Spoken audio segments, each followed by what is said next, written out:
Hello, my name is Wendy Love Edge, and I'd like to welcome you to the Bulldozer Health Show.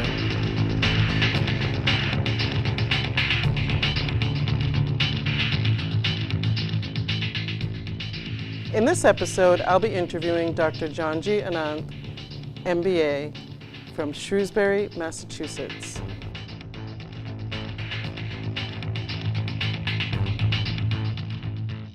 Welcome, Jonjy. Hey, thanks for having me, Wendy. So, Jonjy, you have a lot of accomplishments, and I didn't quite get them all in the title. So, can you tell me a little bit about some of the things that you do? Wow, not to boast or anything. The thing is that the important thing is that I'm here to talk about stem cells with you. I do serve our community in a variety of capacities. Notably, I'm also serving right now in the Commonwealth of Massachusetts as Commissioner of the Asian American Commission. And, I also serve in a lot of community groups, especially domestic violence and, a lot of other areas. It's wonderful that you are such a service to the community. But you're right, today we're here to talk about stem cells, which is a very interesting and provocative topic. And you are currently in training with an interest in stem cells. So what exactly are stem cells? Okay, before I get into that, I should just mention I want to thank you also, Wendy, for your service and congratulate you on joining our board of directors. Of course, as you know, I'm the president and chairman of WCW 91.3 FM in Worcester, and you just recently got elected to our board of directors, and I just wanted to say from here on all our community here in Worcester, we really appreciate your service. Oh, thank you. It's my pleasure. All right, now let's get to stem cells. Let's get to stem cells. So, you have a special interest in this area. What exactly are stem cells? So stem cells are the original cells that differentiate into all the other cells in our body. So the idea is that, obviously we have skin cells, we have heart cells, we got brain cells, and so they come from the original type of cell, which is called a stem cell. The technical name for it is pluripotent cell, but the idea, I guess the hope in stem cell research is that if something grew there once, it can grow there again. Right. And so a lot of our body tissues, they don't regenerate. Our brain tissue, our central nervous system tissue, our heart tissue. One of the reasons why a lot of diseases are so permanent is because once the tissue gets damaged, that's it.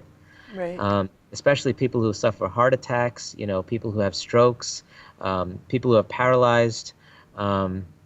There's a condition called ALS. That's a very debilitating condition, and so at the crux of all of this is that the tissue just doesn't regenerate itself. So this is really regenerative medicine. Yes, it's like growing it back, right? Yeah, you're right. How amazing is that? Yeah, it's pretty interesting to think about, and the field, there is a field called regenerative medicine, and you'll be very interested to know that. You can even Google this. You can look up regenerative medicine on Google. You'll see all kinds of links to the Mayo Clinic and all kinds of institutions that are studying this. I want people to know that there is such a field called regenerative medicine, and that there is something called stem cells. Right. And to encourage people to talk to their doctors about stem cells, the hope for stem cells, and also to try to encourage younger people, especially if you're interested in science, to look into a very fascinating area of science, which is regenerative medicine. So there's a lot of information out there in the media, particularly about use of fetal cells for stem cells, that kind of gets people all riled up and talking about using tissues from aborted fetuses but that really isn't the only way to obtain stem cells, is it? Right, you're right, absolutely. And that was one of the controversies when stem cell research first debuted. So when people get IVF treatment, for infertility, oftentimes there would be some fertilized embryos that would be discarded in the process, because you wouldn't have a successful therapy in every case. So you would have some embryos that would be discarded. And so what scientists at that time were doing was they would say, well, if they're going to be discarded anyway, why don't we harvest some stem cells from it and then use those stem cells to treat other patients? Okay. But, the problem there is that it's unethical to harvest someone's organs without their consent. Right. So, under the premise that an embryo, that life begins at conception, that, taking stem cells out of the embryo would be tantamount to harvesting organs. Right. So, so there was a lot of controversy regarding that, and a lot of legitimate debate about, whether or not this was the appropriate way to research stem cells and whether we could find a better way. And in fact, scientists did find a better way. You can actually what they discovered is that we have stem cells in our body as adults. Okay. And also discovered that you can actually not only can you take stem cells out of our body, but you can take out regular differentiated cells, like the normal skin cells that we have, and turn them back into stem cells. Really?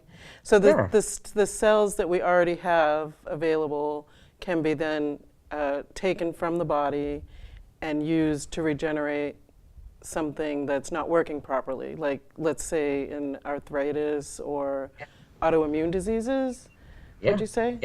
Yeah, absolutely. And very, I find very fascinating is in terms of heart disease. Heart disease is one of the most prevalent diseases on the Sure. planet, Yes. especially in industrialized countries, in the United States, Europe, Russia, and so heart disease. The problem behind it is that once someone has a heart attack, that's it.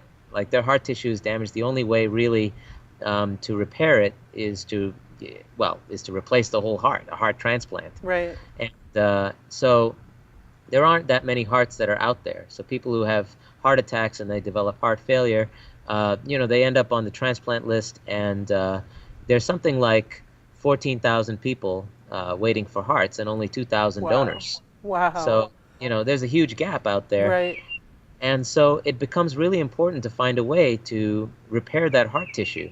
And stem cells may be that way. Really? Yeah. So I personally suffer from heart disease. I'm doing fairly well, but I have, I had a small heart attack, a long time ago, and some stents and angioplasty. So this is really refreshing news for me personally, and for many people that reach out to us.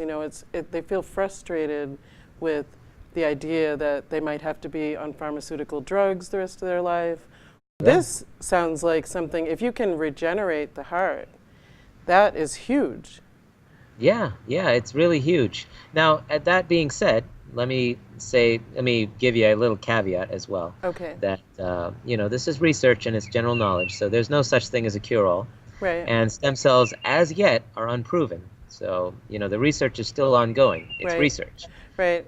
But that being said, I want to just convey the message that if you are someone who wants to have hope, and you want to look to the future, then just be aware that there are a lot of people out there, a lot of scientists who are working hard in the area of regenerative medicine and stem cells to try to give you that hope. Right. And if you're a young person and you're interested in science, then please keep up your interest, because there are a lot of areas in science that are very exciting, including this one.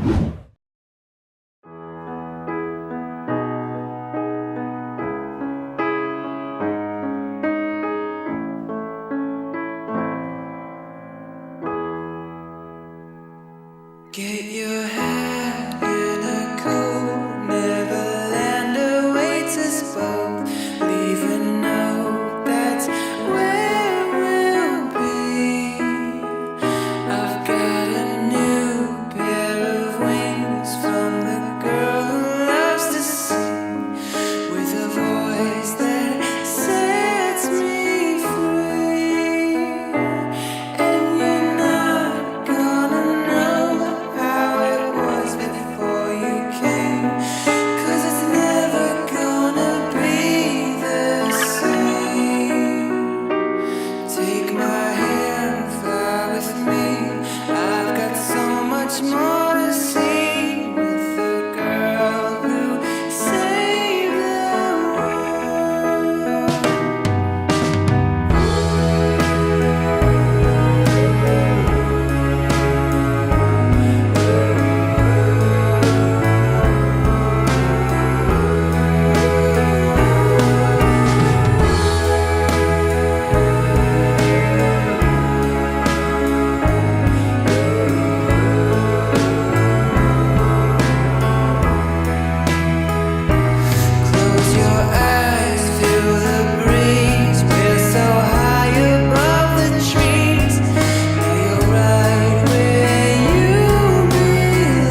Jonjy, I was also reading about a clinic in California that takes fat cells and makes stem cells from a person's fat cells, their own cells. So it's not Yeah. someone else's cells that they're putting into the body. Yeah. Have you heard about this? Yeah, that's very exciting. And I even read some very interesting information about that you can actually take stems, you can create these stem cells out of your own cells, such as what you're describing, or even skin cells, Okay. and you can put them into a mold and actually regenerate organs. That, like, say somebody needs a transplant, they need a bladder, they need a heart. You can take a mold and you basically fill that scaffolding with stem cells and regenerate the original organ and Wow. transplant into yourself your own organ. Wow, that's amazing. I can see why you're really interested in continuing to develop this research.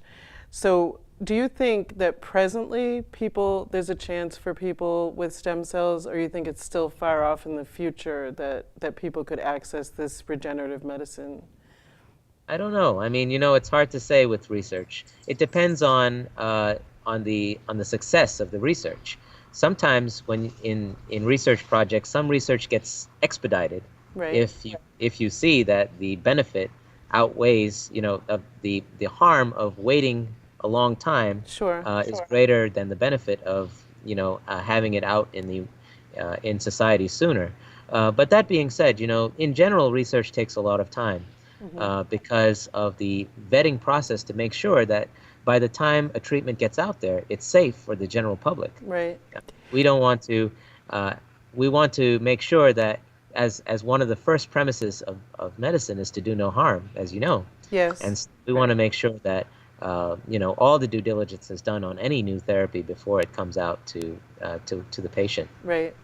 I think one thing that crosses my mind is a curiosity as to what the pharmaceutical companies might think about the success of research and moving forward with this regenerative therapy, because it seems to me that if someone can have an organ regenerated and put back in their body, then there'll be a reduced need for the pharmaceutical drugs that they may have been on long term. What are your thoughts about that?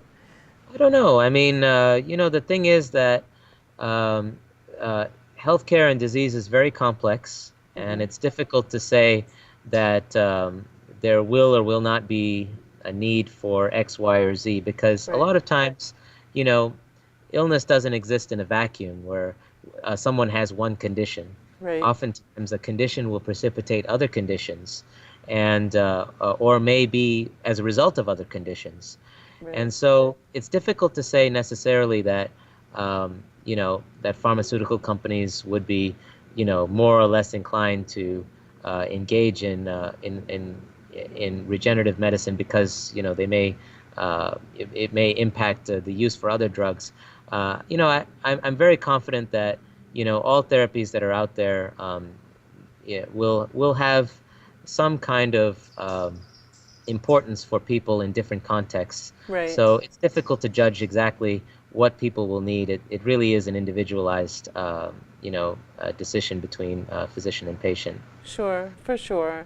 I think, sometimes with this project, Bulldozer Health, people have asked me, they think that I think that pharmaceutical drugs are all bad, and that's not true. Everything has its place, and the question is, like you were saying earlier, is if the benefit is outweighing the risk to a particular therapy, whether it's an alternative therapy or, stem cells or pharmaceutical drugs, that's what we go with. Make sure the benefit outweighs the risk, and try to put your body into some balance. Yeah, absolutely. Just like you said it, you hit it right on the nail. We need to have balance. I guess the technical scientific term would be homeostasis. Yes, right. Like try saying that 5 times fast, but it's it's really it really is about achieving a good life, and I appreciate all the work that you're doing in getting the message out about healthcare and good good stewardship of one's health and taking charge of your health. It's a very important message. That being said, of course, that we always say that it's good to have that done in the context of a good doctor-patient relationship. Having a physician that you can trust and work with, and who takes who takes feedback from you, and it becomes kind of a partnership where you feel Right. comfortable with your physician, and that physician also is working diligently on your behalf. Right. I think that's a really important point. The relationship is so important, and I think that particularly in the United States, maybe other countries too, but particularly here, people frequently go to the doctor and expect something to be done to them, right? Yeah. The doctor's going to fix them or make it better, give them something. But it really is a partnership, isn't it? And Yeah, it's yeah, great it to is. hear you as a new physician coming in, to the fold, that you have that line of thinking, because I think, especially younger people, maybe there are some older people who look for that. They want the doctor to be in charge, But many people coming up now, or people, in their 40s and 50s, they do a lot of their own research. They Yeah. come in knowledgeable, and they want to be a partner. So Yeah. it's really great to hear you say that, and to be Thanks. open to other types of therapies. Yeah, You yeah, know, definitely. And when you take into account other types of therapies in the context of your own therapy that you get, in conventional medicine, they call it complementary alternative medicine, or CAM therapy. And it is actually a discipline in medicine that's being studied. In the context of conventional medicine, CAM therapy can be very helpful. And again, it's very important that it be done in the context of a good doctor-patient relationship. If you have a good relationship with your doctor, then alternative therapies may enhance the conventional therapy that you're getting. right? That's great to Yeah. hear too. Thank you. And so you're going to be doing some more research-based work about stem cells. What is your hope for the future of stem cells? My hope is that if it's broke, we can just regenerate it. Great. Yes, I hope so too. Uh, it's just a wonderful area of research. I'm very hopeful. At the same time, I'm cautious and I'm realistic. And I just want people to know that there are a lot of scientists out there who are working hard to find cures for diseases using regenerative medicine. And I'd like young people to know that there are a lot of good reasons to be interested in science, and regenerative medicine is one of them. Definitely. Thank you so much for joining me today.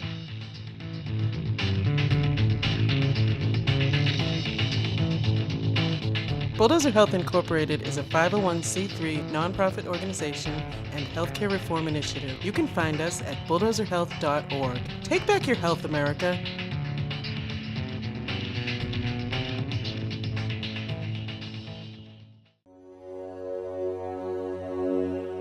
I'm Jory Costello, singer, songwriter, multi-instrumentalist, multi-dimensional artist, hippie, and teacher. I have a health tip for you today. You know when you're feeling tired and low energy and sluggish, feel like you could stay in bed all day? Is exercise the last thing you want to think about? Well, let's put it this way. I want to tell you a little bit about the lymphatic system and how it's one of only two major circulatory systems in your body. The vascular system, the one with the blood, has a big old heart to pump blood through the body, but the lymphatic system only moves when we move. And what it moves is immune cells and dead cell debris, and it moves it on to other organs to filter and to reuse or to excrete. The lymphatic system is like a sewer system with pipes and drains, and if the pipes get clogged, it creates toxic sludge and can impair your immune system, and that in turn can lead to disease. So it looks like exercise is pretty important to our good health after all. But instead of giving ourselves excuses and blaming the modern life and time management, I think it's much more fun just to get up and do the funky chicken. Like you did as a kid. You get those arms flapping, get those feet tapping, get your hips and your core into it. Get your neck stretching. Yeah, really get to feeling it. Call it arm circles if you want. But just get moving. Just get it moving. Get oxygen to your cells and your tissues. Plus, when you're being all fun and weird and unique, it doesn't feel like exercise. Sure makes people wonder. You can add music instruments to it. Just saying. Take back your health, America!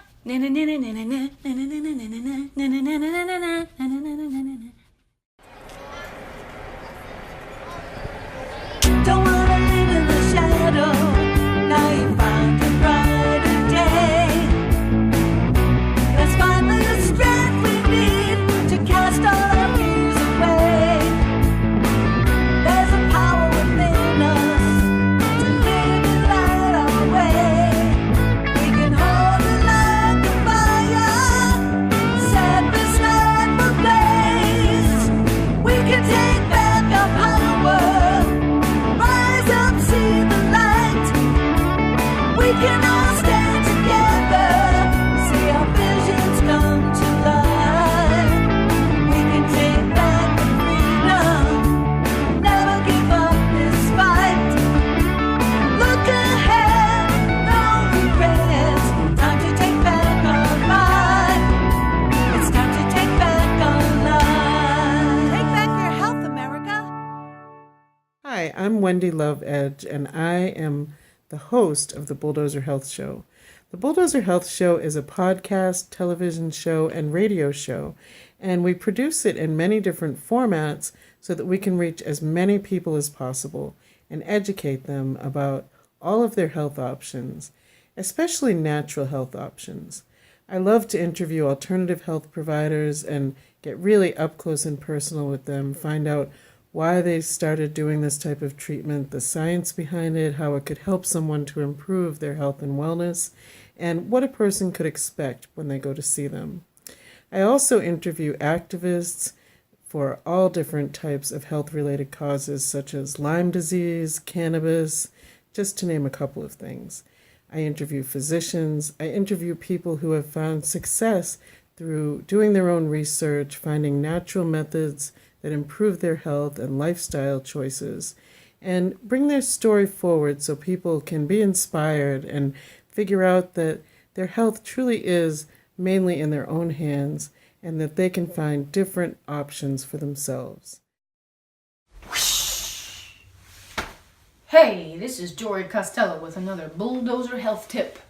Last time I talked about the lymphatic system and how it's like the sewer system of our bodies. And if we don't move our bodies, we build up this toxic sludge. So I suggested that instead of getting all blamey and self-doubty and procrastinating and all that, just to get up and do the funky chicken. And then I started thinking, I'm a musician. I can so relate to funk. In fact, funk makes me want to move. And then it's just started screaming, remix! And then we totally got this.